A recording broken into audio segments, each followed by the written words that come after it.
धर्म बड़ा या कर्म बड़ा? ये गुड क्वेश्चन। आप पहले बताइए, फिर मैं बताऊंगा। आप किससे बड़ा मानते हैं? हम मानते हैं कर्म ही पूजा है, पूजा से भगवान है। मैं आपको बताता हूं।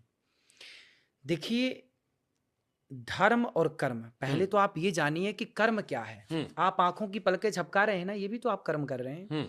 आपका दिल अंदर धड़क रहा है, वो भी तो अपना कर्म कर रहा है। बकरा काटने वाला कसाई, वो भी तो अपना कर्म कर रहा है। यदि आपने कह दिया कि कर्म ही पूजा है, कर्म ही श्रेष्ठ है, तो क्या कसाई का गाय काटना ये कर्म श्रेष्ठ है? देखिए, चलनी होती है आटा चालने की। आटा चालने की चलनी का सिर्फ इतना काम है कि वो आटे को बैड आटे से अलग करती है और वो एक को दो भागों में डिवाइड कर देती है। ठीक है। धर्म चलनी है। धर्म ही ये डिसाइड करेगा कि कौन सा कर्म करना है और कौन सा कर्म नहीं करना। कर्म, कुछ ऐसे कर्म है करने योग्य, कुछ कर्म ऐसे हैं जो करने योग्य नहीं है। तो जो कर्म ना करने योग्य हैं, अब जैसे कसाई गाय काट रहा है, कर्म तो वो कर रहा है, लेकिन वो कर्म गलत है ना, गलत कर्म हो गया।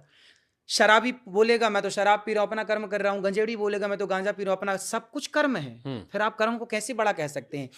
कर्म तब बड़ा बनेगा जब धर्म से जुड़ेगा। धर्म युक्त कर्म है तो पूजा है।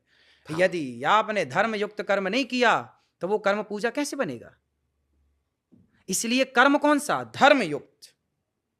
अरे भाई, धर्म के बिना आप किस कर्म की कल्पना करेंगे? ठीक बात। इसलिए धर्म युक्त कर्म करना ही पूजा है।